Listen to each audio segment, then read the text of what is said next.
Vale, ahí está grabando. Vale. Bueno, chicos, pues bienvenidos a esta tercera sesión virtual de esta semana. Una sesión que hemos titulado Cultura Popular, un camino para explicar los lugares, deporte, música, comida y más. Hoy tenemos con nosotros a Ricardo López, que es colaborador y exalumno de este máster en la edición de 2019. A ver, ahora, perdón.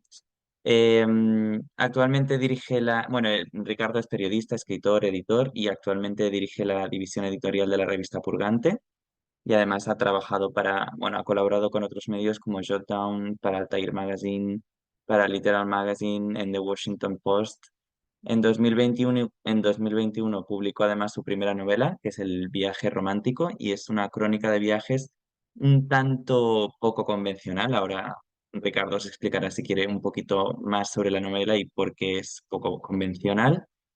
Y el año pasado, en 2023, publicó su segundo libro en solitario, que se titula Norte-Sur, Historias de fútbol para entender la polarización en Italia, que es un compendio de 20 historias personales que se mueven un poco entre el ensayo y el artículo periodístico y que buscan radiografiar y desmitificar esa Italia y reflexionar sobre los contrastes socioculturales entre el norte y el sur, pero siempre desde ese mínimo común denominador que es el fútbol y que es tan importante en Italia.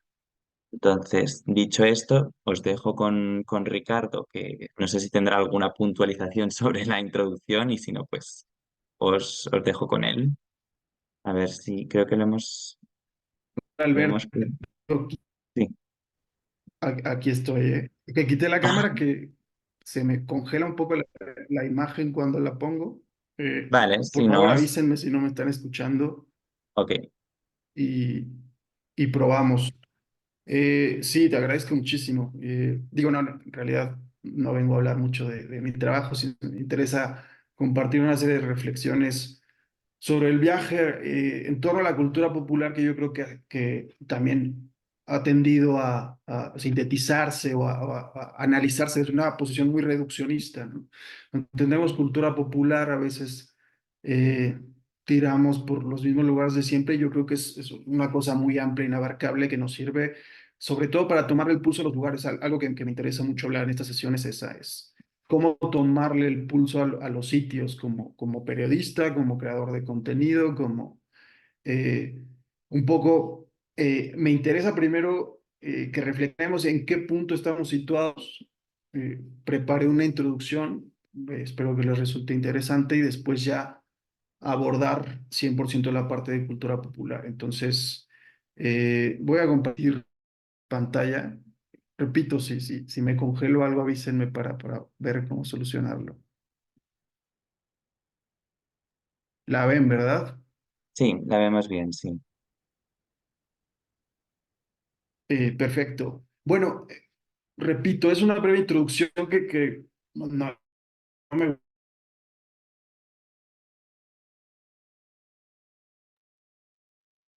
Ahí, me interesa. a vosotros se os congela también, ¿verdad, chicos? Sí. No Sí, hay vale, certeza, a ver si... ¿no? Un poco lo que me interesa es fomentar con A ver, le voy a escribir una al seña chat de... directamente.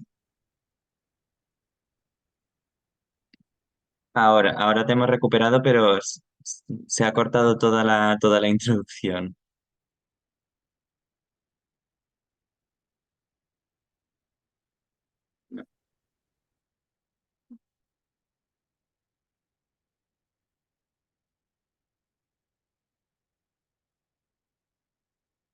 A ver si...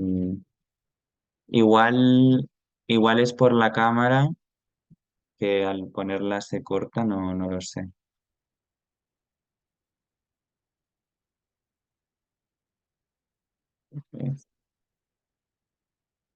Ah, mira. A ver. Pedirse eso desde otra forma. A ver si... Sí, Ahí me escuchan, ¿no? sí, ahora sí te escuchamos bien, Sí. sí. Ahora sí te escuchamos bien, sí. Voy a hacer compartir pantalla y hablar desde otro dispositivo. Vale, perfecto.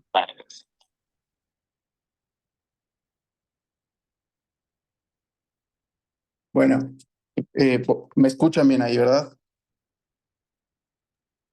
Sí, te escuchamos, sí. Perfecto. Mil disculpas, esto No hay siempre, problema, Ricardo. No, no hay siempre problema. trae sorpresas.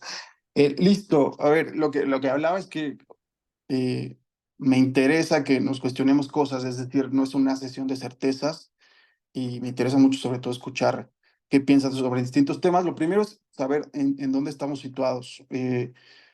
Preparé una breve introducción que, repito, no es dogmática, no se trata de establecer puntos inmutables, que es una de las cosas que más me interesan de la cultura popular, ¿no? Esta distancia entre lo que es inamovible, inmutable y sobre lo que va cambiando. Bueno, primero me interesaba mucho hablar de esto, de si es interesante o no esta distinción a la hora de crear contenido, a la hora de escribir de viaje, pues estamos hablando de viajar para contarlo fundamentalmente y un poco me he cuestionado a últimas fechas, ¿importa realmente la distinción desde dónde lo hagamos? ¿No? Esta idea de, a veces, de superioridad moral, que desde el periodismo se habla de otras formas de creación de contenido eh, que se busca deslegitimar, ¿no? Entonces, ¿importa realmente la distinción? Algo que me interesa mucho en torno a esto es la atención. Es una palabra un concepto que voy a utilizar mucho porque creo que es un poco la clave de lo que buscamos en la narrativa viajera, no solo en el periodismo, ¿no? Entonces, eh, ¿contención a qué me refiero? Yo creo que siempre tenemos que buscar y apostar por esa tensión entre lo que creemos que sabemos, entre la información que tenemos, entre los preconceptos, prejuicios y toda esa serie, esa amalgama de lecturas, de películas, de conversaciones, y entre lo que vemos, ¿no? Yo creo que sí hay una cosa en la que sí se vuelve interesante el decir, nosotros no podemos volvernos un portavoz, digamos, un portavoz transparente de lo que vemos, sino que tenemos que interpretar lo que vemos. Y hay una tensión en la mirada y en el relato que a mí me parece muy saludable y en la y sin la que no concibo esta idea del periodismo viajero, de la narrativa viajera. ¿Por qué hablo de influencers, creadores de contenido? Repito, no es para deslegitimar ni decir que una cosa es mejor u otra. Creo que hay salidas muy válidas para toda la narrativa viajera y hay oportunidades muy interesantes en nuevas plataformas. Eh, Pongo un ejemplo, no sé si les suene de vista este personaje. Es un influencer, un creador de contenido, un youtuber mexicano, se llama Luisito Comunica. Se reunió con Bukele, que es, digamos, un político, la persona que ha instaurado una especie, bueno, no una especie, quiero ser cuidadoso con los términos, un régimen autocrático en El Salvador que ha provocado una especie de milagro en términos de seguridad en El Salvador. Evidentemente creó unos centros de detenciones para todo aquel que no solo fuera mara y pandillero y que tuviera un expediente criminal, sino para el que lo pareciera. Es una cosa gravísima en términos de derechos humanos y bueno, es una idea de gobierno y de control a nivel de seguridad que ha comenzado a crear un rumor a lo largo de Latinoamérica y una tentación para otros gobiernos. Evidentemente, el caso de El Salvador no es extrapolable, por ejemplo, a México. La distancia entre habitantes es abismal, pero lo que quiero traer a cuento con esto es la cercanía que, por ejemplo, este personaje con tal de tener un acceso privilegiado a una prisión de máxima seguridad en la que los prisioneros, los reos, están en condiciones lamentables, digamos que coqueteó con el poder y que sirvió un poco como portavoz. No existió esa tensión entre lo que ves y lo que transmites, con tal de tener el mejor contenido posible. Entonces yo creo que esta es una reflexión muy válida y no es que los periodistas no hayan sido instrumento del poder. Un poco la reflexión es que todos podemos caer en la tentación de tener acceso a distintas cosas, obviando que estamos cayendo o en un lavado de cara, o en un blanqueamiento, o en repito, en una situación en la que nos convertimos simplemente en portavoces de lo que vemos. Creo que eso es algo peligroso para todos y que obliga a la reflexión a la hora de entender cuál es nuestro papel. Yo creo que sí hay que defender cuál es nuestro papel en la narrativa viajera sin ser, sin esta superioridad moral, sin ser dogmáticos, ¿no? Pero sí creo que es interesante entender en dónde queremos situarnos a la hora de contar el viaje, ¿no? Y sobre todo abordar todas las posibilidades que tenemos. Justo, repito, me interesa mucho situarnos en un territorio. Aquí hablo un poco de una radiografía de medios y lo que más me interesa en torno a esto, antes de entrar de lleno con el tema de cultura popular, es de esta pregunta que me hago mucho, si debemos someter y cuestionar el relato en función de las reglas de las plataformas y en función de, digamos, la posición en la que queremos contar el relato. Esto yo creo que es fundamental, porque para mí algo que se defiende con la vida en este aspecto es el relato no se pervierte.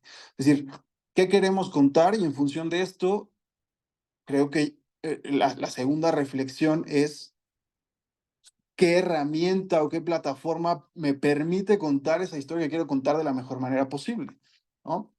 Eh, Cuando hablo que el relato no se pervierte, evidentemente pienso, hay plataformas que su algoritmo, que sus condiciones, que sus reglas, no es que sean más o menos legítimas que otras, sino simplemente te obligan a sintetizar y a condicionar ese mensaje que quieres dar. Entonces yo creo que es también fundamental esta reflexión antes de dar ese paso, ¿no? Primero, ¿qué quieres contar? Y luego entender qué herramientas y qué plataformas tienes a tu disposición. Es fundamental esto, y repito, no es demonizar unas ni enaltecer otras, y simplemente entender que nuestro relato puede tener cabida en una plataforma, en un reel de Instagram, en un TikTok, asumiendo que estamos compitiendo bajo unas reglas específicas y que corremos el riesgo de que nuestro relato sea incompleto, que tenga sesgos, que busque el shock y muchas cosas. Lo mismo, eh, a veces tenemos como esta concepción de que solo existen las revistas de viaje, que solo existe National Geographic, ¿no? Y un poco gana esa desazón de decir es que no hay medios donde publicar, solo está National Geographic y es inaccesible. Eh, yo les diría que exploremos, o sea, que tengamos claro la radiografía, porque hay revistas literarias y tu relato de viaje abarca seguir los pasos de un escritor. Estoy en Marrakech. Bueno, ese relato puede tener cabida en una revista literaria. Eh, Hay revistas de periodismo narrativo como Gato Pardo, por ejemplo, ¿no? Está YouTube y los formatos de largo aliento en video que nos permiten ciertas cosas, que nos quitan otras. Y una cosa simplemente, bueno, dos cosas aquí para cerrar este tema introductorio. eh, por fortuna siguen estando los libros, ¿no? Yo creo que también Martín Caparrós lo decía mucho, el mejor, en este momento el mejor periodismo posible está en los libros. Por esta imposibilidad de esta distancia, esta brecha que se está construyendo entre el periodista de viajes y los medios, ¿no? Porque ya no hay tiempo, porque eh, ya solo puedes vender el texto, la cobertura ya es muy complicada venderla, que estés un tiempo determinado en los sitios, que es un poco el dogma supremo de la narrativa de viajes, ¿no? Estar el tiempo suficiente en un sitio, bueno, tenemos que adaptarnos porque cada vez es menos posible hacer eso. No quiere decir que el contenido vaya peor, ni que sea una condena irreversible, sino que tenemos que entender que tenemos que tener más cintura, más flexibilidad en ese sentido. Y una cosa que a mí me ha llamado mucho la atención, mucho tiempo las revistas de estilo de vida fueron un faro muy interesante, fundamentalmente en Estados Unidos, Esquire, Vogue, Vanity Fair. Mucha de la gente que marcó el periodismo narrativo del siglo XX escribió en revistas de estilo de vida. Hablo de Gay Talese, de Joan Didon, en fin, el propio Hemingway, ¿no? Entonces, en España a mí me gusta mucho lo que está haciendo, lo están haciendo medios como Vanity Fair, que están dando espacio para contenidos que deberían de tener cabida en suplementos culturales, de periódicos, en revistas literarias, en revistas de periodismo narrativo, y están cayendo en medios como Vanity Fair, que a mí me parece que es algo que no tenemos en el mapa cuando pensamos en dónde publicar y en dónde colocar nuestros contenidos. Yo creo que es muy valioso. Les recomiendo mucho en Vanity Fair. Hay un podcast que se llama Hotel Jorge Juan, que lo modera, que lo conduce Javier Aznar, que es un gran periodista español.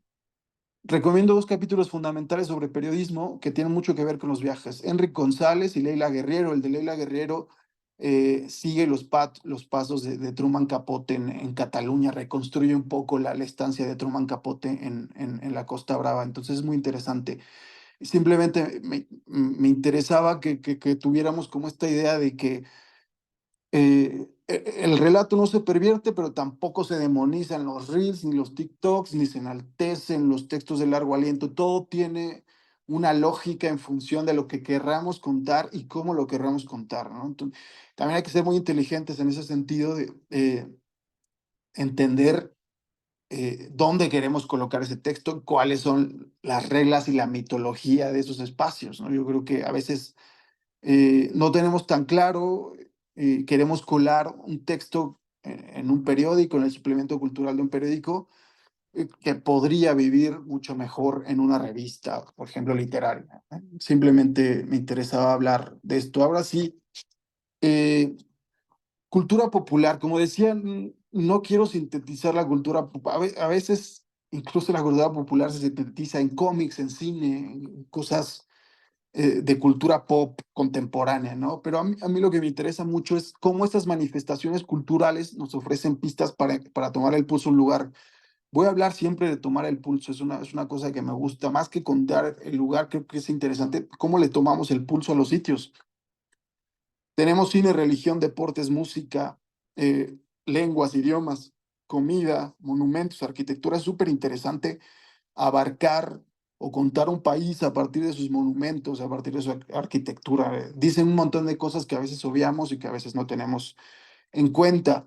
Eh, por ejemplo, acabo de estar en Macao, no sé si alguien ha estado en Macao. Macao digamos, la hermana menor de Hong Kong, la hermana menor rebelde de Hong Kong. Ustedes saben que Hong Kong tiene una relación de mucha tensión, hablando de tensión, otra vez va a ser la palabra que más repita, ¿no? Hong Kong tiene una relación de tensión con China muy, muy fuerte, es una región difícil de descifrar, porque es una región que se asume como independiente, pero ahora China con este delirio imperialista y este gobierno de corte autocrático, pues busca eh, ponerle el yugo a estas regiones que normalmente se han manifestado o se han mantenido independientes del gobierno chino, ¿no? Con bandera, con idioma, incluso con moneda. Entonces, en Macao fue la primera colonia en Asia, la primera colonia europea en Asia y la última. Entonces, estamos hablando que Macao hasta 1999 seguía siendo una colonia portuguesa. Fue la última colonia en caer. Y hoy en día, si ustedes investigan sobre Macao, abordan Macao, van a encontrar que está vendida en absolutamente todos los sitios como Las Vegas de China. Es un paraíso de las apuestas, es un paraíso de los casinos, y esa narrativa reduccionista pues, tiende a obviar toda esa herencia portuguesa y todo ese sincretismo, mestizaje y hibridación cultural que me parece súper interesante. O sea, como un sitio como Macao, en él pueden converger esta cultura del azulejo, de los templos budistas, y cómo se busca imponer el sitio o abrazar, porque a veces nosotros los estereotipos también los demonizamos, ¿no? Creemos que los sitios buscan imponerse a los estereotipos, a veces les gusta abrazarlos porque les genera una bonanza económica, un progreso, que ese también es otra de la tensión que hay en el relato y en la mirada del periodista de viajes, ¿no? A veces nosotros desde nuestra atalaya hablamos sobre, es que este sitio no tiene personalidad, es que este sitio está lleno de clichés, y bueno, no entendemos la relación que tiene la propia gente con esos clichés, con esos estereotipos, si son o no relevantes, que en un momento voy a hablar a detalle sobre eso. Pero bueno, esta parte de Macao me pareció interesante de cómo ese mestizaje, ese sincretismo, mestizaje tiene que ver con una mezcla racial, el sincretismo tiene que ver con una mezcla de simbolismos, de aspectos religiosos, y la hibridación cultural tiene que ver con el surgimiento de nuevas ideas en torno a un lugar, ¿no? Nuevas formas de concebirlo, nuevas formas de pensar a partir tanto del mestizaje como el secretismo. Entonces, súper interesante porque además Macao tampoco se reconoce demasiado en esa herencia portuguesa. Cuando cae la colonia, prácticamente todos los portugueses salieron del país, ¿no? Pero es interesante cómo la gente te dice que no se reconoce en esa herencia portuguesa, pero por ejemplo, hay gente que se llama Ronaldo, un nombre típicamente portugués. Eh, Todo está en portugués. En el aeropuerto todos los letreros están en portugués, en los hoteles, en las calles. Entonces, la arquitectura evidentemente está presente. Entonces, yo creo que ahí también hay una tensión entre lo que nosotros creemos que es interesante, cómo abrazan o cómo repelen sus propios rasgos, herencias, este tipo de lugares. Y hablando de deporte, la parte del cricket, por ejemplo, que creo que es súper interesante. Bueno, en India típicamente, o podría existir la noción de que podemos contar India a partir del cricket, el deporte nacional, un deporte que puede servir como termómetro social. Ahora, eh, ¿qué tanto nos ayuda el cricket para entender qué tipo de país es la India? Siendo el cricket un deporte 100% inglés, un, un deporte que en su día fue un instrumento imperialista. Yo creo que es interesante también esa tensión entre lo que queremos contar, entre la herencia colonial, entre si repele o abraza esa herencia colonial la India con el cricket, pero otra vez, yo creo que tenemos que partir de qué queremos contar y a partir de con esto de cultura popular, lo que quiero decir es qué queremos contar y entender qué herramienta o qué manifestación de cultura popular nos da más armas para contar mejor ese sitio. Si es el cricket en este caso, si es la gastronomía, si es la religión, es decir, otra vez, yo creo que es muy saludable este mapa, esta radiografía de medios, de herramientas, de plataformas, a la hora de que queramos abordar un sitio y que decidamos qué queremos contar en torno a él, ¿no? Hay mil ejemplos en torno a esto, puse estos dos, creo que nos ayudan a tener ciertas pistas. Ahorita vamos a ver cosas ya mucho más concretas y yo creo que en las que nos vamos a cuestionar todavía más cosas. Un poco mi tarea el día de hoy es que se lleven más preguntas que certezas, que con eso estaré bastante satisfecho. En este aspecto, eh, hay un libro que me gusta mucho que se llama Maratón Balcánico de Miguel Rohan, que también publicó un libro que se llama Contra los estereotipos, y él habla, es un balcanófilo, un académico muy interesado en la zona de los Balcanes, y escribió un libro contra los estereotipos de los Balcanes. Bueno, cuando abordamos los Balcanes, que es una zona que a mí me interesa mucho fundamentalmente, pues vamos cargados de preconceptos, de esta idea del misterio, del enigma, de que son indescifrables, de que son un poquito salvajes, que son un poquito ingobernables, ¿no? Siempre cargamos, como que eso es lo que genera fascinación en mucha gente en torno a los Balcanes, esa cosa encriptada, ¿no? Entonces escribí un libro que me parece fundamental para cuestionarnos justo eso. Y una de las reflexiones que a mí me surge a partir de esto es qué es un estereotipo y qué es un rasgo identitario, ¿no? No quiero decir que uno sirva y uno no sirva a la hora de contar un relato. Yo creo que ambos sirven, pero tenemos que ser conscientes de cómo los distinguimos en términos de cultura popular. Para mí el estereotipo tiene un rasgo ineludible, que es el carácter inmutable. Cómo la sociedad abraza, casi sin cuestionarse, el carácter inmutable de una idea casi siempre preconcebida, ¿no? Eso para mí, ese carácter inmutable, inamovible, es decir, en Irán son terroristas. Ese carácter inmutable no, casi no se cuestiona y no se altera porque llevamos muchos años con esa narrativa heredada. La parte identitaria yo la considero como una arena movediza, porque es algo en constante evolución, a mí me parece muy saludable también esa parte de, de que no está todo dado, de que va cambiando conforme cambia el tiempo y un poco tampoco, como hablaba antes, no se demoniza tampoco el mestizaje y el sincretismo. Yo sé que el santo grial un poco del viajero es la autenticidad de los sitios, ¿no? Encontrar eso que te distingue del otro es muy complicado. Tenemos también que dejar de demonizar esa parte del mestizaje, del sincretismo.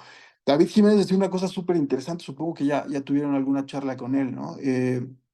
Decía, no le hemos de pedir a los sitios que se amolden a lo que nosotros somos como viajeros, ¿no? Yo creo que es súper interesante esa postura que eso habla de la personalidad de los sitios. La personalidad no tiene que ver con una falsa autenticidad, es decir, es un territorio inabarcable en el que no ha habido ningún hombre blanco, sino un lugar con personalidad, ¿no? Un lugar que no se amolde a las exigencias del viajero y del turista. Creo que es súper, súper relevante esa distinción y entender qué es un estereotipo con carácter inmutable y qué es un rasgo identitario.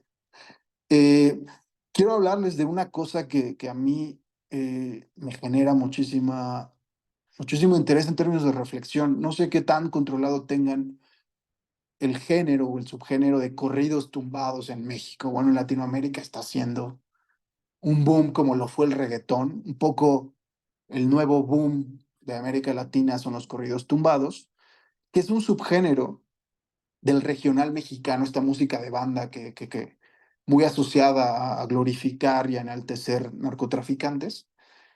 Hay un subgénero mm, que no es nuevo, pero que está, digamos, convirtiéndose en el mainstream en términos de cultura popular.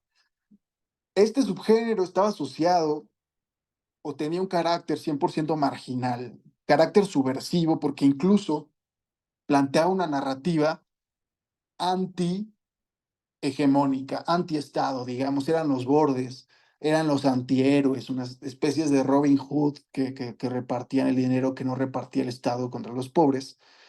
Y esto se ha distorsionado y se ha alterado de una manera bastante dramática, en el sentido de que en México el narco ya no es subversivo, ya no es antihegemónico, el narco ya es el Estado, es una cosa muy grave. Pero ¿qué pasa? Es decir, en muchos sitios en México, el gobierno es el narcotráfico y hay un montón de casos de colusión, ya no solo de colusión ni de permisividad, ni de ser permisivos con el narco, ¿no? Sino de ya el báculo es del narco, ¿no? Entonces, cuando, cuando el narco deja de ser marginal o de plantear una narrativa antihegemónica, pues estos corridos se convierten en un discurso oficial. Entonces, estos corridos se popularizan ya en todo el mundo por este chico que ven en las fotos, que es Peso Pluma, que es un judío de clase media alta, que digamos que se apropia de un subgénero marginal asociado a las clases populares, las clases más desfavorecidas, y, y crea todo un movimiento en torno, o sea, distorsiona una manifestación de cultura popular y la convierte en otra cosa, ¿no? La convierte en una cosa hegemónica y que puede gustar o no, que eso no es lo interesante. También creo que el periodista, el creador de contenido tiene que asumir que no está para contar lo que le gusta ni para explorar lo que le gusta, ¿no? Está para interpretar la complejidad de la realidad. Hay que tener el mundo, el gran dogma es el mundo es un lugar complejo, ¿no? El mundo es un lugar lo suficientemente complejo como para tener certezas absolutas, ¿no? Entonces, me parece muy relevante cómo un subgénero marginal se convierte en el discurso oficial o en el mainstream de la cultura pop. a partir de que un hombre blanco de clase media alta, con posibilidades, se apropia, en el buen sentido, donde tampoco vamos a demonizar, simplemente se aproxima a un fenómeno para blanquearlo, para convertirlo en algo masivo, y evidentemente crea una distorsión narrativa. Entonces, la reflexión con esto es, nosotros tenemos otra vez tensión, acercarnos a eso con esa tensión de no saber qué está pasando. Si nosotros somos portavoces y un espejo de decir, el corrido tumbado es eh, un subgénero del regional mexicano que nos va a servir para aproximarnos a las clases populares y para entender a todos esa generación del narcotráfico. En México hay una generación que son hijos del narcotráfico, que crecieron con la cultura del narco ya instaurada, eh, que no nos va a servir para entender esa realidad tan compleja. Entonces, creo que es un ejemplo perfecto para abordar un fenómeno súper, súper complejo. Y otra vez, reparar en esto que les decía, el exotismo contra la autoconciencia. A nosotros, con nuestra mirada forastera, ajena, nos puede parecer muy relevante hablar de la música folclórica en los Balcanes, de los gitanos. Eh, pero lo interesante es cómo existe esa tensión entre el exotismo extranjero, lo de afuera, y la autoconciencia que ellos tienen de su lugar en el mundo y en esos lugares. Es decir, cómo se aferran a su cultura, cómo defienden sus valores versus esa integración inevitable eh, promovida por el capitalismo, por la globalización, ¿no? Entonces yo creo que hay todo esto, estas ideas que les pongo sueltas es qué tensión existe entre el exotismo y la autoconciencia, ¿no? Ahí es donde vamos a encontrar las cosas que son interesantes y las cosas que no lo son. Me parece súper, súper valioso. Eh, Aquí me voy a detener un poco más, si se me permite. Eh, Esto es clave, ¿no? Cultura popular, repito, a veces tenemos una visión muy reduccionista de cultura popular es el cosplay o posarse en un lugar que vimos en una película, ¿no? Y es interesante también contar, digamos, lugares a través del cine, de la literatura, ¿no? Pero la cultura popular tiene que ver con una serie de manifestaciones más amplias, más interesantes y que nos generan una atención ineludible. ¿Cómo se interpreta un fenómeno cultural sin paternalismos ni condescendencia? Esto tiene mucho que ver con las zonas o de conflicto o zonas pues, casi inexpugnables o en las que el turismo no es necesariamente masivo. Que eso también es una cosa muy ambigua, ¿no? Por ejemplo, para un mexicano el estar en África es una cosa, o sea, es una hazaña, ¿no? A lo mejor en Europa ya hay una tradición sostenida de viajar a África. Eso también es interesante a la hora de definir la mirada, ¿no? Esa candidez, o sea, cómo esa candidez también se integra a ese cóctel de tensión, esa candidez de que es realmente un sitio para el que no estabas listo, para el que no estabas eh, sí, repito, que no tenías la información suficiente para interpretarlo. Creo que ese va a ser una clave y les voy a poner dos ejemplos muy interesantes que a mí me han surgido un montón de reflexiones. Eh, Esta es una imagen, la primera a la izquierda es una imagen de Etiopía, de la tribu de los Hamer en el Valle del Lomo, en el sur de Etiopía. El Valle del Lomo es probablemente el lugar más heterogéneo y más diverso étnicamente del mundo. Es una confluencia muy interesante de culturas, de tribus guerreras que, importante también, no son violentas, ¿no? También esta imagen de tribu guerrera salvaje es totalmente falsa, ¿no? Que es algo contra lo que tan estereotipo, esa parte inmutable de que son violentos, que son primitivos y que son atrasados. Eso no es para nada interesante. Lo que es interesante es cómo van cambiando sus valores y sus códigos con la interacción de Occidente, con la presencia de turistas, cómo se va degradando ahí un poco esa convivencia, esos valores que ellos abrazaban en términos culturales, cómo se van degradando por la mezcla con turistas, con personas que están, con personas ajenas. Bueno, esto que les decía es de los Hammer en el Valle del Lomo. Es un ritual que se llama el Salto del Toro. Muy impresionante, pueden ver los videos. Es un ritual sobre la transición de la niñez a la adultez, digamos, ¿no? Los que están listos para salir a cazar, para hacerse cargo de sus familias, hacen un ritual en el que saltan encima de unas vacas. Ustedes saben o han visto, las vacas son un elemento sagrado en las tribus del Valle del Lomo y en muchas tribus subsaharianas. Es, como digo, la transición de la niñez, de la infancia a la adultez, es decir, ya estás listo para salir con tu Kalashnikov a cazar y a proteger a tu tribu. Ese es otro aspecto de tensión que hacen Kalashnikovs en el sur de Etiopía. Hay un tráfico bestial de Kalashnikovs entre Kenia, que es la frontera sur, y Etiopía. Otra vez, ahí es donde tenemos que cuestionar antes de hablar de gente violenta, salvaje, cómo están llegando armas occidentales a esos lugares, ¿no? Lo que quería decir con esto es que cuando estuve ahí con una serie de periodistas, mucha gente, mujeres sobre todo, era un impacto, un shock cultural en el sentido de que antes, digamos que el prólogo de ese ritual, eh, una serie de mujeres Hammer bailan, hacen una serie de danza colectiva y esto después incluye una serie de latigazos. Estos latigazos son parte del ritual y son parte de todo el contexto, e inclusive las mujeres Hammer son las que piden ser latigadas porque eso denota su devoción, su amor, su dignidad.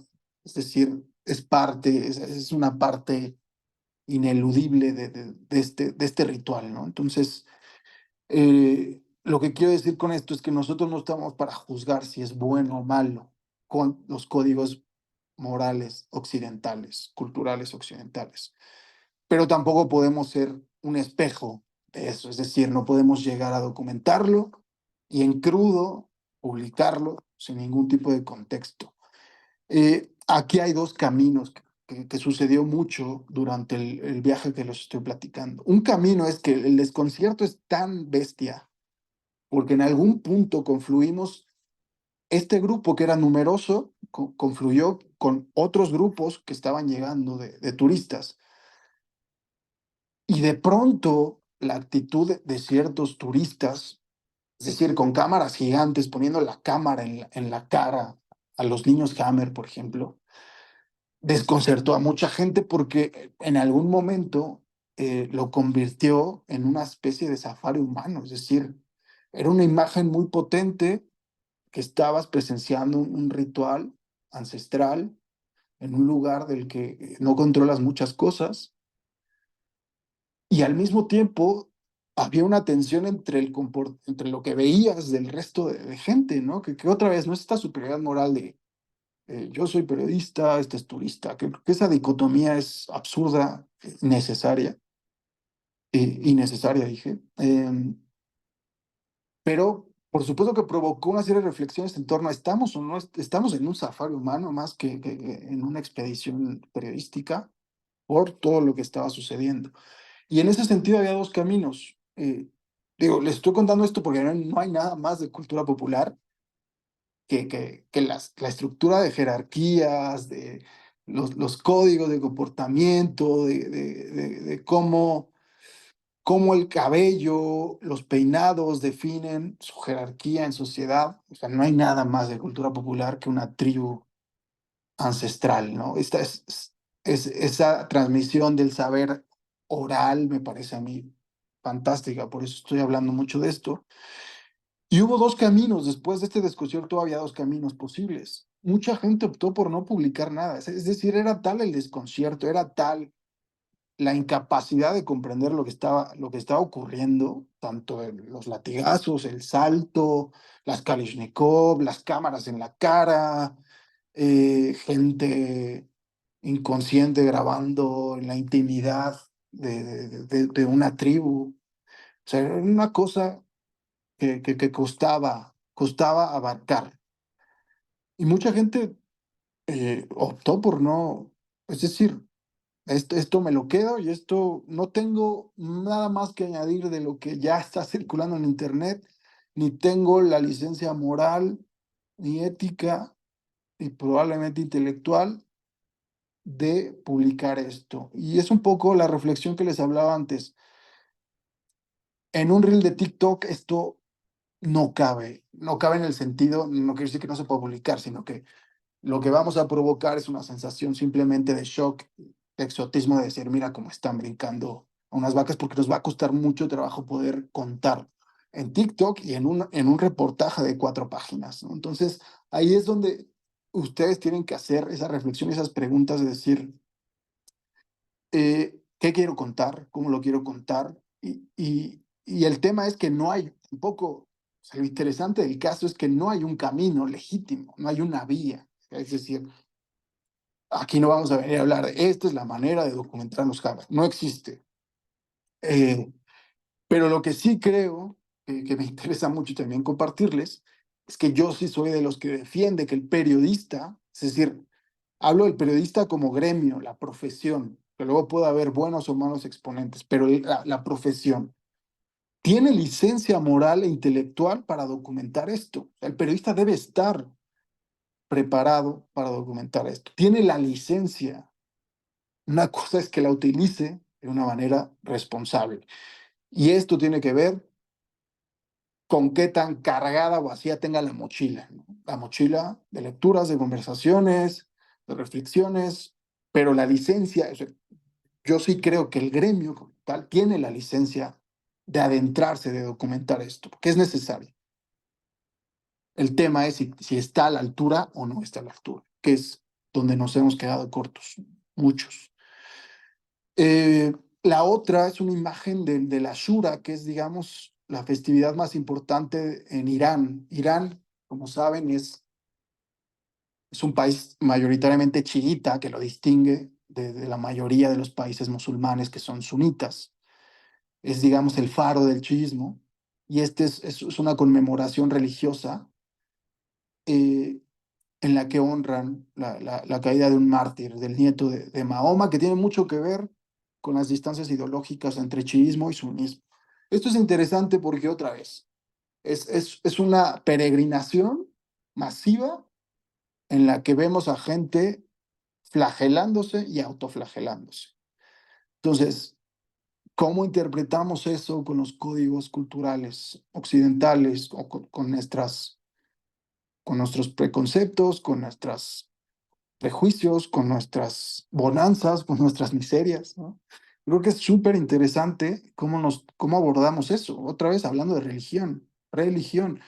Eh, si tú te aproximas a Irán, es una república teocrática, es decir, es ineludible abordar la parte religiosa y tienes que estar preparado para entenderlo y asumir que probablemente no estés de acuerdo con eso. Otra vez, creo que a veces el periodismo, en general el periodismo, no solo de viajes, sino de político, deportivo, eh, siempre van por delante nuestras simpatías y aversiones, ¿no? Siempre juzgamos e interpretamos todo a partir de nuestras simpatías y aversiones. Eso no sirve para efectos de interpretar un fenómeno súper complejo como este, ¿no? Entonces, esto descontextualizado abona la idea de salvajes, abona la idea de, mira, estos fundamentalistas, abona la idea de estos son los malos a los que hay que combatir. Eh, eh, eh, listo. Me gustaría, digo, al final, que obviamente todo esto que lo conversemos, porque no tiene sabor si no se platica, si se convierte en una charla solemne, no, tampoco sirve, creo. Eh, esta parte también voy a profundizar o tratar de profundizar lo mayor posible, porque creo que son elementos muy interesantes a la hora de entender. la cultura popular y cómo nos sirve para contar los viajes. Es decir, es posible sacar nuevas lecturas y entender un lugar a partir de sus expresiones de cultura popular. Bueno, traigo tres ejemplos. Eh, el primero, que quiero hablar, ya les hablaba antes de Leila Guerrero, no sé si han tenido charla con Leila, suele de pronto dar alguna charla o estar en algún espacio. Bueno, ojalá tengan la posibilidad en el máster porque no descubro nada diciendo que es probablemente la mejor periodista narrativa de habla hispana, ni siquiera de América Latina. Bueno, Leila Guerriero tiene dos libros que yo les quiero recomendar mucho. Uno es Los suicidas del fin del mundo, que es su ópera prima además, en el que se va a un pueblo de la Patagonia a investigar eh, una serie de suicidios, suicidios colectivos, ¿no? Se propaga una epidemia de suicidios en la Patagonia Argentina. Bueno, es muy interesante cómo se aproxima para entender. Primero, es un pueblo olvidado, alejado, en el que están pasando cosas a nivel político, en el que están perdiendo sus valores, en el que están siendo arrasados por la injerencia extranjera, capitalista. Eso es una cosa muy bestia y bueno, ella se plantea descubrir qué está pasando, documentar qué está pasando, por qué se está suicidando esa gente. Y del que les voy a hablar más de profundidad es una historia sencilla que me parece más relevante en términos de cultura popular y lo que estamos platicando. Eh, bueno, en Argentina, en la Pampa y en la Patagonia, hay una cosa, una danza folclórica que se llama el malambo. Entonces, hay un campeonato nacional de malambo anual que tiene una gran reputación y un gran prestigio provincialmente, y yo diría que a nivel nacional en Argentina. Y Leila se lanza a documentar la edición de un año del campeonato de Malambo. Entonces es muy interesante cómo habla con el campeón anterior, con el que busca, digamos que es el gran favorito para encumbrarse ese año, y todo lo que supone en términos de cultura popular el Malambo, que como digo es una danza que tiene que ver con la identidad no solo argentina, sino gaucha, ¿no? Esos gauchos eh, parte fundamental de la concepción de la argentinidad, ¿no? Estos también, ¿no? Otro fenómeno que se ha distorsionado mucho con el paso del tiempo, los gauchos. Entonces, es muy interesante cómo se adentra Leila en Laborde, que es un pueblo de 6.000 habitantes, para entender a partir del Malambo pues, cómo está soportando esa globalización y cómo se está imponiendo a ese olvido, eh, ese folclore gauchesco, ¿no? Creo que eso es súper interesante. Y bueno, Leila, además de la historia que es fantástica, con un rigor periodístico brutal, o sea, ahí van a encontrar lecciones de periodismo, lecciones de cultura popular, lecciones de escritura, que además eh, Leila escribe como Los Ángeles, ¿no? Entonces, pues no se me ocurre, se me ocurren pocos ejemplos más potentes de cómo una expresión folclórica, como una expresión, manifestación de cultura popular, nos puede dar pistas para entender una cultura probablemente en extinción dentro de un territorio gigante, ¿no? Y complejo y diverso, pese a los intentos de mucha gente de sintetizar Argentina. Bueno, ahí está un poco el corazón argentino. Eh, la otra, me gusta mucho a mí el cine, me genera muchas ideas en términos narrativos y viajeros. Yo sí soy de los que, hace rato les hablaba de no sintetizar cultura pop con cine. Bueno, yo sí soy de los que viaja por una película, ¿no? Entonces, creo que es interesante hacerlo, pero es más interesante cómo lo haces, no cómo lo cuentas. Bueno, esta película también se la recomiendo muchísimo, que es un poco también, o sea, todo lo que quiero que surja con todas estas recomendaciones es la atención de la que les hablaba antes, ¿no? Todo tiene que ver con la atención, entre lo que creemos que sabemos y entre cómo funciona el mundo. Pájaros de Verano es una película colombiana de Ciro Guerra, que es un gran director colombiano. es cine de autor latinoamericano, que también yo creo que es muy refrescante que nos aproximemos a nuevas visiones, ¿no?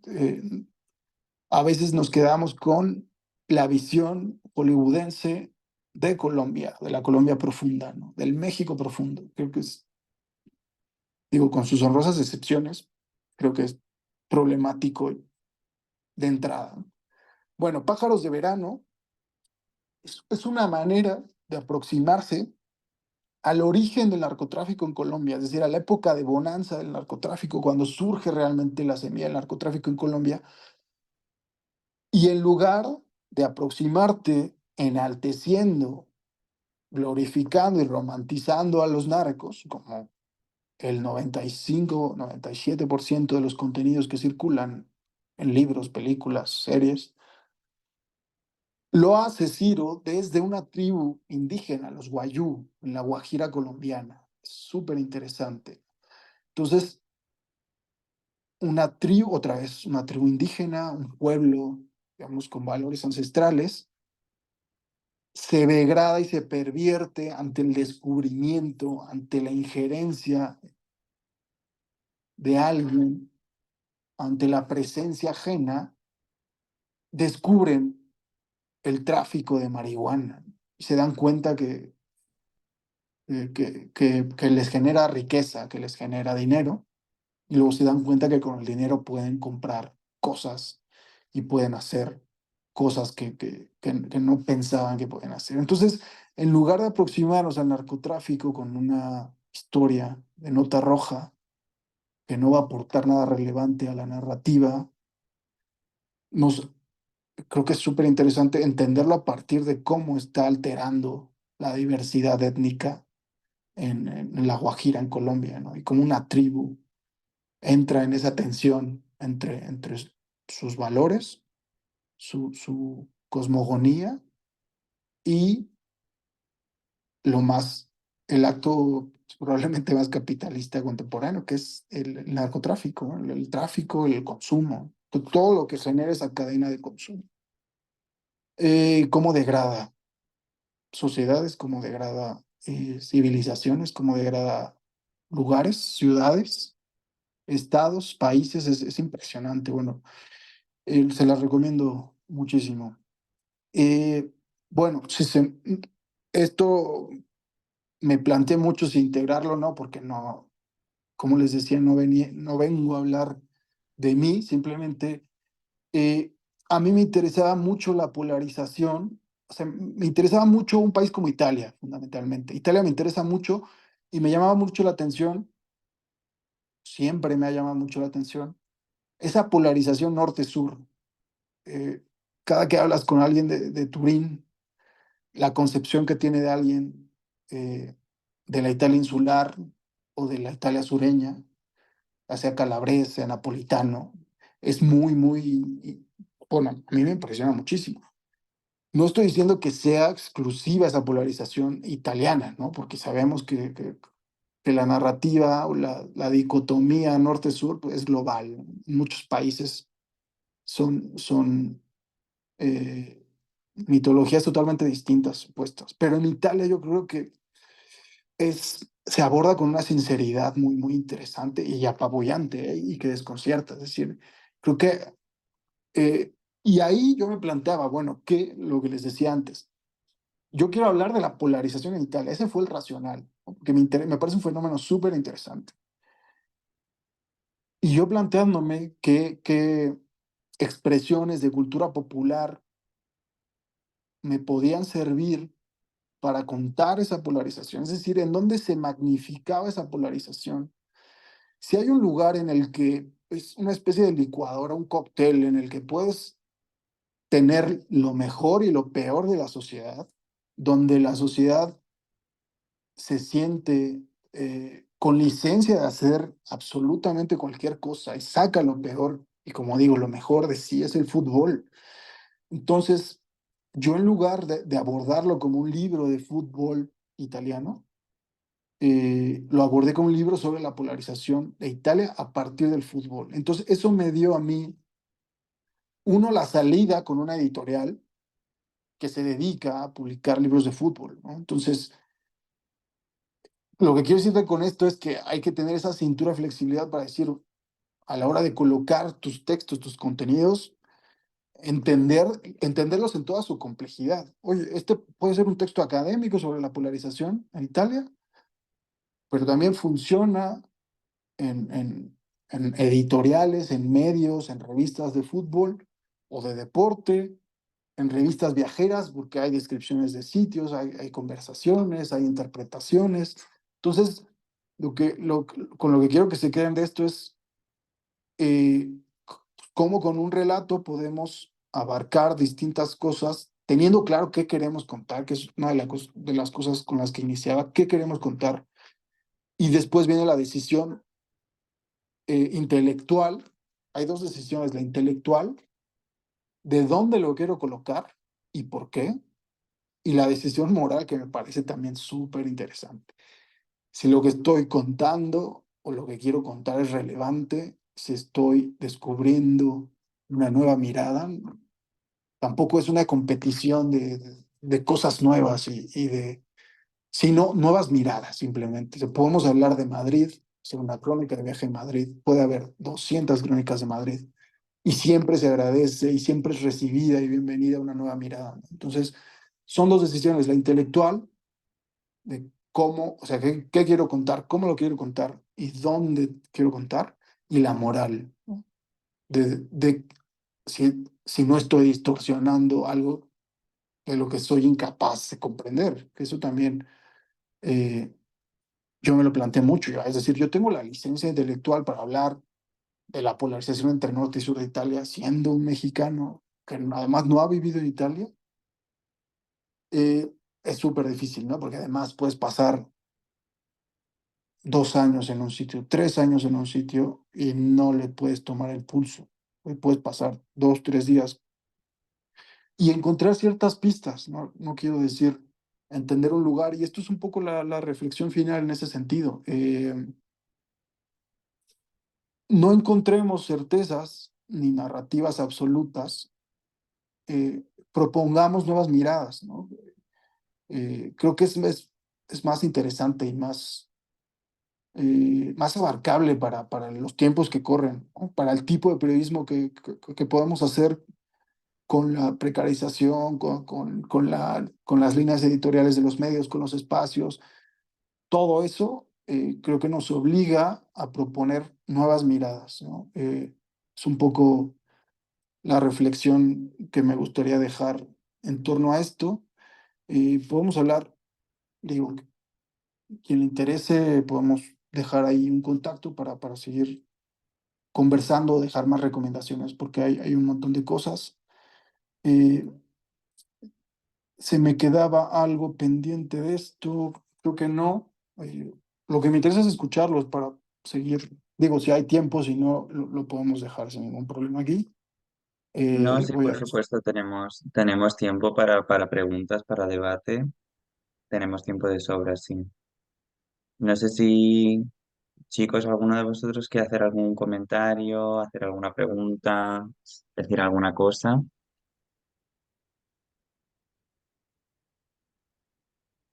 Yo solo, Ricardo, te quería, bueno, es un simple comentario. Soy un apasionado del patrimonio y la cultura y sí que me he enfrentado muchas veces con el papel el blanco, ¿no? A la hora de contar un cierto destino, un cierto lugar. Y es difícil por lo que comentabas, ¿no? El tema de la cantidad de matices que tienen los destinos y la cantidad de cosas a los que se enfrenta uno para poder absorber del todo una cultura y que al final, por mucho tiempo que pases en un sitio, pues es complicado y me ha gustado esta reflexión final que comentabas de que al final, bueno, si no tienes el tiempo para absorberlo todo, que nadie lo tiene, pues quizás abrir otros caminos, abrir otras miradas y eso me parece muy interesante. Y también es un poco lo que tienen que hacer nuestros estudiantes, ¿no? Se enfrentan ahora al viaje, a contar una pequeña parte de la cultura donde van a viajar, pero claro, no tienen el tiempo, sobre todo el tiempo, ni los medios para estarse allí eternamente absorbiéndolo todo, y entonces tienen que buscar esa perspectiva en el poco tiempo que tienen y es todo un reto, desde luego. Sí, totalmente. Yo creo que a veces somos muy duros incluso con nosotros mismos. O sea, nos exigimos, pensamos mucho en esa etapa gloriosa del periodismo siglo XX, de corresponsalías, de viajes de un año, de 2 años, de Ujú, estancias infinitas, y a veces nos desencantamos o somos muy duros con nosotros mismos. ¿Cómo voy a hablar de un sitio si estuve 2 días? Si estuve exacto. una semana? Y yo creo que Ujú, lo que hay que buscar, como decía, es nuevas miradas, más que abarcar todo un país, todos los países son inabarcables. ujú, Hay que buscar, hay que proponer nuevas miradas en torno a lo que ya han visto todos. También quitarnos un poco esa ambición aventurera de descubrir nuevos sitios totalmente auténticos, de ser el primero en estar ahí, el llegar a donde nadie ha llegado. Yo digo, por suerte o por desgracia, ya no hay sitios vírgenes en el mundo. Tenemos que replantear totalmente, la manera en que estamos contando los viajes, ¿no? totalmente. Bueno, chicos, no creo que lo sepáis esto, pero Ricardo, bueno, lo he comentado antes que era exalumno del máster y con su equipo viajaron a Marrakech y corrígeme si me equivoco, Ricardo, pero vosotros sacasteis una revista sobre un escritor, un personaje literario, Juan Goytisolo, y es justo lo que comentaba Ricardo, ¿no? Pues enfrentarse a nuevas perspectivas o sacar a la luz, rescatar personajes, cosas que siempre han estado ahí, pero que quizás pues no se le ha dado la importancia o la profundidad que merecían y es complicado. Bueno, vosotros ya estáis muy avanzados, supongo que todos tenéis más o menos las temáticas de vuestros trabajos bastante delimitadas, porque estáis a 2 meses de iros de viaje, menos de 2 meses, pero pues es lo que comenta Ricardo, ¿no? Es como sacarle el jugo, darle la vuelta a algo que siempre ha estado ahí y buscar esa nueva perspectiva. Sí, sí, totalmente. Digo, ahorita me interesa saber rápidamente a qué sitios van, pero justo de Marrakech, pues estaba el camino, digamos, convencional de, del exotismo y de hablar de Yemer Fna, de la plaza, de la Medina, de esta parte oral, esta parte auténtica, típicamente marrakechí. Nosotros lo que buscamos descubrimos que un escritor barcelonés, pues prácticamente se había autoexiliado en Marrakech por una cuestión, por un interés cultural y además porque en ese lugar aparentemente homófobo podía ejercer libremente su homosexualidad. Es una cosa muy contradictoria, que era lo que nos parecía súper interesante. Es decir, él huye, vivió en París y en Barcelona y nunca se sintió tan en casa como homosexual, como escritor, que en Marrakech, ¿no? Entonces nosotros queríamos entender todo lo que condicionó esa decisión y evidentemente reconstruir su vida en la Medina, porque tenía una casa laberíntica y totalmente escondida, ¿no? Nadie sabía que vivía ahí, nadie occidentales, ¿no? Pero toda la Ujú. gente en la Medina lo conocía perfectamente.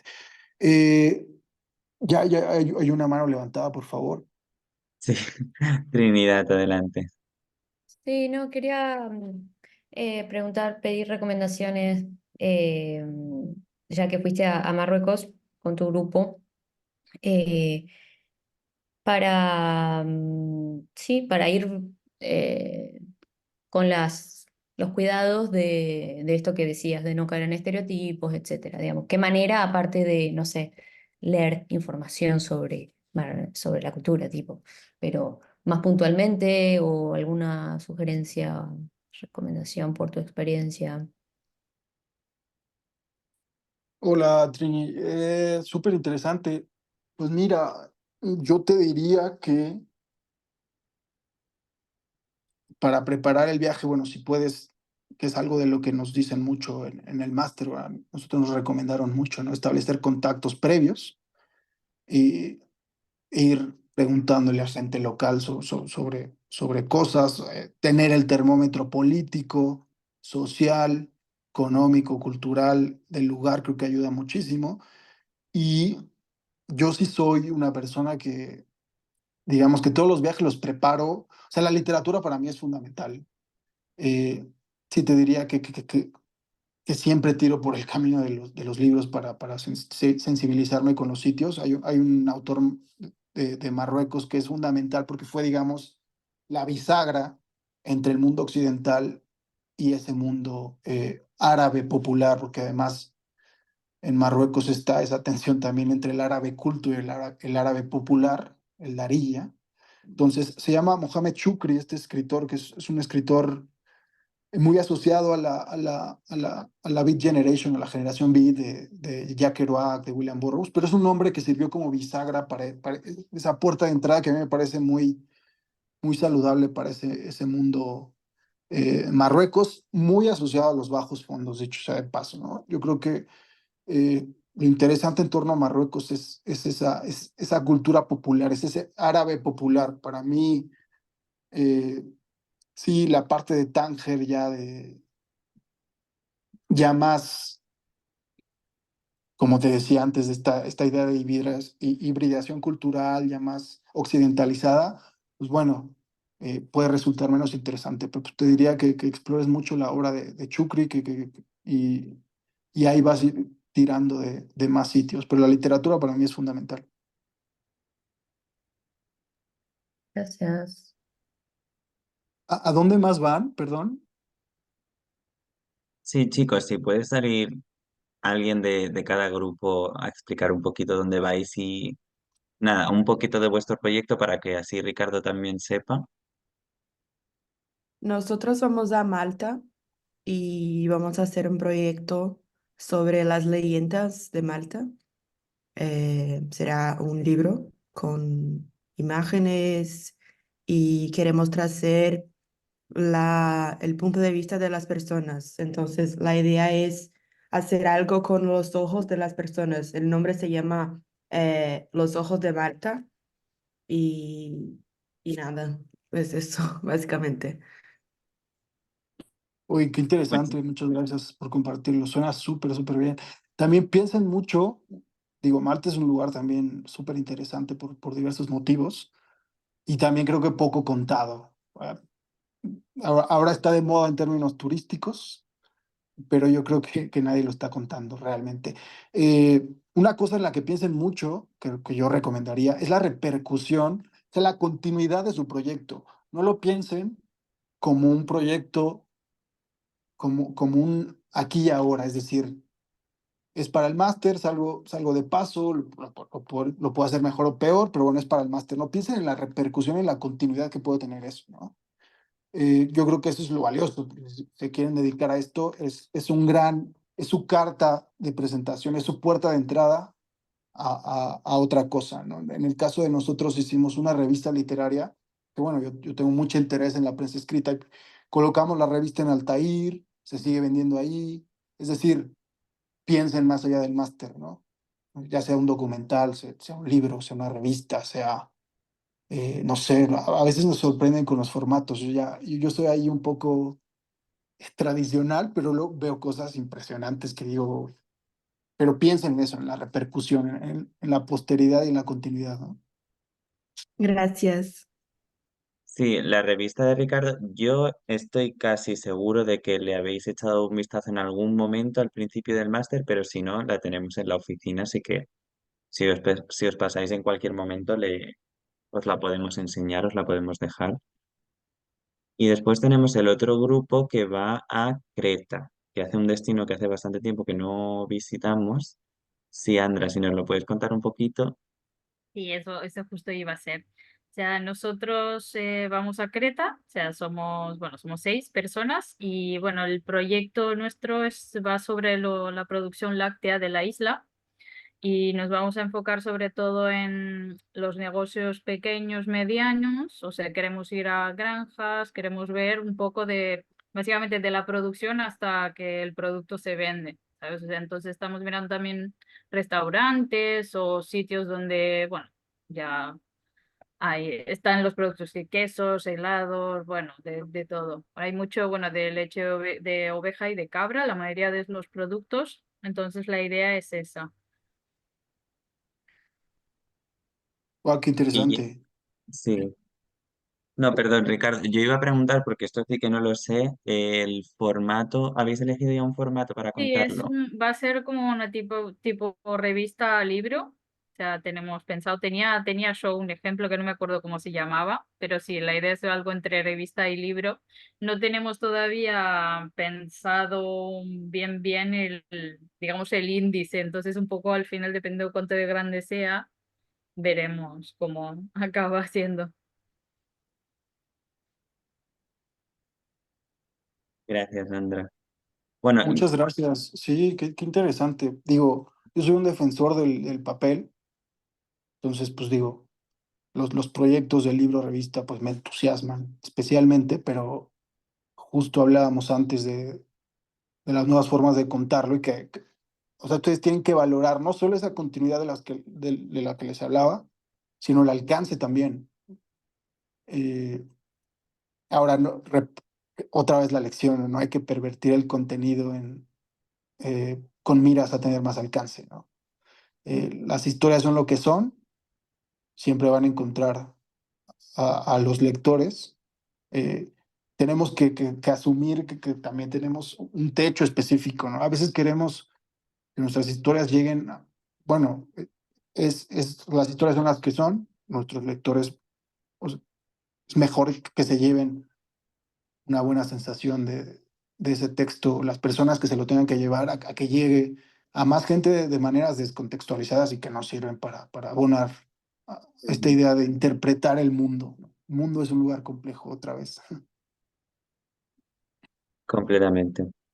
Además, en cierto sentido, como que apostar por un formato físico, por un formato más literario, como puede ser una revista, es mm, en cierto sentido moderno, ¿no? En este mundo de la tecnología y las redes sociales que vivimos, como dar un paso atrás y seguir apostando por este formato también es como un riesgo y una lucha, y también es interesante y a ver cómo lo afrontan ellos. Claro, digo, y en las últimas cosas que voy a decir por acá, otra vez, ¿en dónde estamos situados? Bueno, geográficamente, ustedes están, bueno, entiendo que todos están en Barcelona o hay gente que lo está haciendo a distancia. Pues mira, por aquí, si no, estaba Irene, que es del máster en periodismo de viajes online, que ya sí que lo está haciendo a distancia, pero el resto de los que estamos conectados sí que estamos todos en Barcelona. Bueno, a la hora de encarar sus proyectos, también consideren en qué ciudad están viviendo, ¿no? Cuando hablaba de la repercusión y la continuidad, bueno, Barcelona es la capital editorial por antonomasia, ¿no? Es decir, hay un montón, hay una ebullición editorial muy interesante de editoriales independientes. No piensen en los grandes sellos. Digo, no piensen porque o sea, no es que no puedan llegar, sino que las conversaciones siempre, esa efervescencia bulle en los márgenes, ¿no? Entonces, hay un montón de editoriales. eh, de entrada, tienen Altair, que ya es, digamos, o sea, tienen que establecer esas relaciones con su espacio cultural, ¿no? Entonces, librerías, es importante, contactos, bueno, dependiendo cómo quieran encarar el proyecto. Si es un documental, pues también. O sea, lo que quiero decir es sensibilícense con su espacio, con su ciudad, con su oferta cultural, con su oferta viajera. Probablemente a alguien le interese más tirar por el lado de la comunicación o del turismo.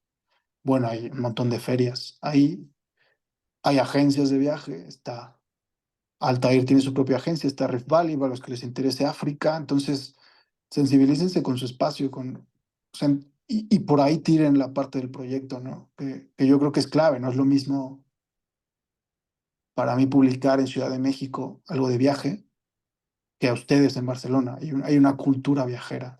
Entonces, aprovechenla. Los profesores que tienen son una locura también. De verdad, establezcan ahí esos. esos hilos, esas conexiones, que le interese más la parte divulgativa, pues tienen al número uno, David Rull, ¿no? Ujú. A Jordi Serrallonga, es decir, o sea, hagan todo con conciencia de continuidad, ¿no? Profesional, a veces damos esos pasos como por inercia, ¿no? Y después nos lamentamos, uff, yo quería ser arqueólogo y tenía ahí a Nuria, ¿no? Y no la aproveché. En fin, eh, les diría simplemente que tengan conciencia de los pasos que están dando, aprovechen el lugar en el que están, sensibilícense con su espacio y con su entorno y cuenten la mejor historia posible. Ya la objetividad, yo no les voy a hablar de objetividad porque me parece un concepto del siglo XX. Eh, a mí me interesa la subjetividad honesta, informada. Entonces, asuman que no van a ser objetivos porque es muy complicado. Ustedes cuando deciden qué ver, están descartando otra cosa. Eso ya es un acto político, eso ya es un acto consciente que no es objetivo, ¿no? Entonces, hay que apelar a esa subjetividad honesta, informada, que creo que es por lo que deberíamos empezar a apostar como periodistas y creadores de contenido. Absolutamente, sí. Bueno, y después de, no me miréis así raro, no nos hemos olvidado del tercer grupo que viaja a Marruecos, que sí que Trinidad pues preguntaba, pero no le hemos dado la oportunidad de explicarnos su proyecto. Entonces, sí, Trini o Sofía, Angélica, ¿quién más está por aquí? Uriol no está. Bueno, si nos queréis explicar un poco sobre vuestro proyecto. Sí, bueno, nosotros vamos a Fez, a Marruecos, y el tema que tenemos pensado abordar es el tema de las mujeres y el hilo conductor pensamos que fuera como la M y abordarlo como la Marruecos desde las miradas de las mujeres y buscar como palabras que sean representativas de Marruecos con esto que empiecen con M. Entonces se nos ocurría, por ejemplo, M de marcas como los tatuajes y entrevistar a alguien, o sea, hablar de diferentes mujeres. No sé, música y entrevistar a algún artista, bueno, así variado. Manjares, hablar de comida, un poquito así, no sé si me fue algo. Sí. Súper, súper interesante. Hay un proyecto anterior de FES que igual echen un ojo. Recuerdo que ya habían ido a FES. Ujú. Y me recuerda mucho, había un proyecto también de Túnez que me tocó, que era una especie de abecedario, ¿no? Es decir, con la A eh, desarrollaban un concepto en torno a una palabra asociada a la cultura de Túnez, con la B, y hicieron, se llamaba mosaico, me parece. Está en Altair Ujú. también, échenle ojo un poco para entender ahí cómo puedes ligar eso. O sea, cuando me lo platicabas me vino mucho a la cabeza esa parte.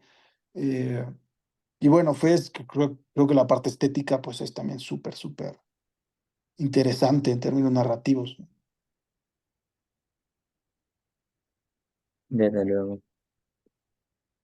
Muchísimas gracias, Ricardo, por tus palabras, por toda la clase, pero pues especialmente por esta parte última también que le has aconsejado directamente a los estudiantes.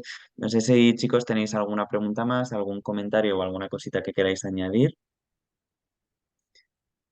¿no? Pues si no, con el permiso de Ricardo, me permito que si tienen alguna duda o alguna cosa que les surja un poco más adelante, mm, de ofrecerles tu contacto, tu mail, por si te quieren hacer llegar alguna pregunta. Claro, por favor, sí, sí. De hecho, eh, bueno, también dirijo una revista cultural, ¿no? Entonces, si tienen Ujú. algún proyecto, alguna cosa ahí que, digo, para quien le gusta escribir especialmente, también puede caber por ahí. Muy agradecido por el espacio, Albert. Espero A que ti. haya estado a la altura. Sí, Las veo, digo las porque creo que son la mayoría mujeres, si no es que todas. sí, sí, Sí, con nostalgia, porque disfruté mucho estar donde ustedes están. Y sobre todo disfruté el primer tramo del curso. El segundo semestre eh, es apasionante, pero estás metido en el proyecto y, digo, es parte de la atención del periodista, ¿no? Del tener fechas de entrega, del avanzar con todo.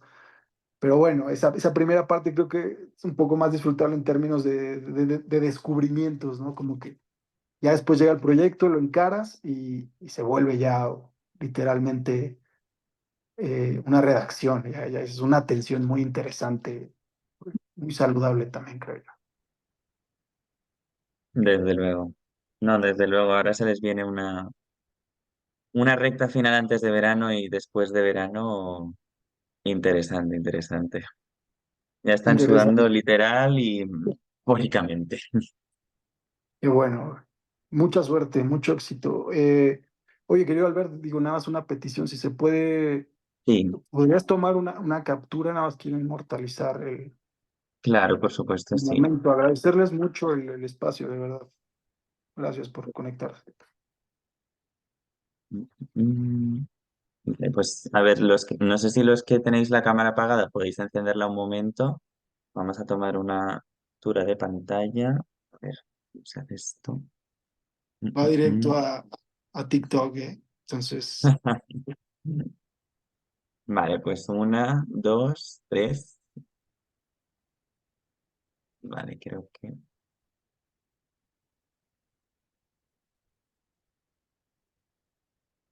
quiero, ¿no? Muchas gracias, Creo que Albert. de nada, un placer. Y pues para cualquier cosita, chicos, nos escribís. Un placer contar con Ricardo una vez más. Y pues nos vemos ya la semana que viene. Mucha suerte. Saludos. Gracias. Gracias, que vaya bien. Hasta luego, chicos. Gracias. Chao.